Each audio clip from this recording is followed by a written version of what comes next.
মোৰ সমষ্টিত যেতিয়া বুথত মন কি বাত হয় তাতকৈ বেছি মানুহ হয়, গতিকে বুথৰ মন কি বাততকৈ কম মানুহ লৈ যদি খোজ কাঢ়ে কাঢ়িব পাৰে।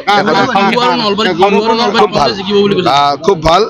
বিৰোধী দলবিলাক সক্ৰিয় হৈ থাকিলে ভাল লাগে, কিন্তু মই আনন্দ অনুভৱ কৰিছোঁ যে গৌৰৱ গগৈ ডাঙৰীয়াই মোৰ সমষ্টিলৈ আহি মোৰ সমষ্টিৰ উন্নয়নখিনি চাই থৈ গৈছে, ৰাস্তা ঘাটবিলাক চাই থৈ গৈছে। অন্ততঃ তেওঁ অনুভৱ কৰিব পাৰিব যে ৰাস্তা ঘাট কেনেকৈ বনায়, অঞ্চলৰ উন্নয়ন কেনেকৈ কৰে, ৰাস্তাৰে গৈ থাকোঁতে অন্ততঃ ফিল কৰি আছে যে মই কিবা নহয় কিবা এটা কাম কৰিছোঁ। আৰু নিশ্চয় কেতিয়াবা মোৰ সমষ্টিত হৈ থকা মন কি বাত এবাৰ চাব আহিব। মন কি বাতত তেওঁ যিটো বুথত মানে খোজ কাঢ়োতে যিখিনি মানুহ হৈছে তাতকৈ মোৰ বেছি মানুহ থাকে। দূৰদৰ্শিতা যাৰ নাথাকে, যোনে উন্নয়ন বুজি নাপায়, তেওঁলোকে এইবিলাক কথা ক'ব। তেওঁলোকে কেনেকৈ জানিব কাজিৰঙাত এলিভেটেড কৰিডৰৰ কিমান প্ৰয়োজনীয়তা আছে? তেওঁতো দূৰদৰ্শিতা, কাৰণ অসমৰ লগত আত্মিক সম্পৰ্ক নাই মানুহজনৰ।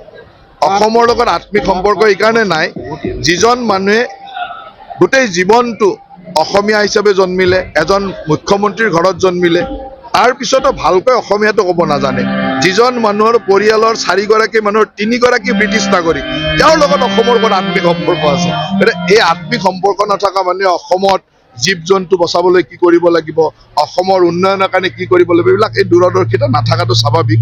গতিকে তেওঁৰ প্ৰতি আমাৰ পুতৌ আছে, গতিকে তেওঁক আমি দুখ নকৰোঁ, তেওঁ নাজানাটো স্বাভাৱিক। কাৰণ অসমখনক তেওঁ আত্মিকভাৱে ভাল পাব নোৱাৰে নহয়।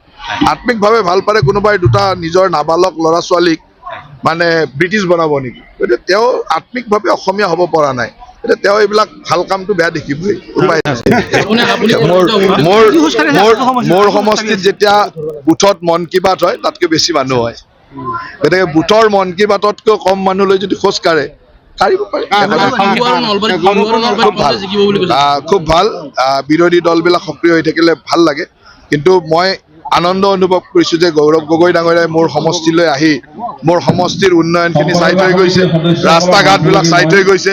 অন্ততঃ তেওঁ অনুভৱ কৰিব পাৰিব যে ৰাস্তা ঘাট কেনেকৈ বনায়, অঞ্চলৰ উন্নয়ন কেনেকৈ কৰে, ৰাস্তাৰে গৈ থাকোঁতে অন্ততঃ ফিল কৰি আছে যে মই কিবা নহয় কিবা এটা কাম কৰিছোঁ। আৰু নিশ্চয় কেতিয়াবা মোৰ সমষ্টিত হৈ থকা মন কি বাত এবাৰ চাব আহিব। মন কি বাতত তেওঁ যিটো বুথত মানে খোজ কাঢ়োতে যিখিনি মানুহ হৈছে তাতকৈ মোৰ বেছি মানুহ থাকে।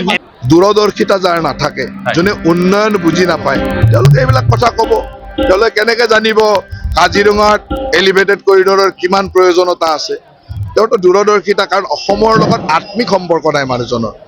অসমৰ লগত আত্মিক সম্পৰ্ক এইকাৰণে নাই, যিজন মানুহে গোটেই জীৱনটো অসমীয়া হিচাপে জন্মিলে, এজন মুখ্যমন্ত্ৰীৰ ঘৰত জন্মিলে, তাৰ পিছতো ভালকৈ অসমীয়াটো ক'ব নাজানে, যিজন মানুহৰ পৰিয়ালৰ 4গৰাকী মানুহৰ 3গৰাকী ব্ৰিটিছ নাগৰিক, তেওঁৰ লগত অসমৰ লগত আত্মিক সম্পৰ্ক আছে। গতিকে এই আত্মিক সম্পৰ্ক নথকা মানুহে অসমত জীৱ জন্তু বচাবলৈ কি কৰিব লাগিব, অসমৰ উন্নয়নৰ কাৰণে কি কৰিব লাগিব, এইবিলাক এই দূৰদৰ্শিতা নাথাকাটো স্বাভাৱিক।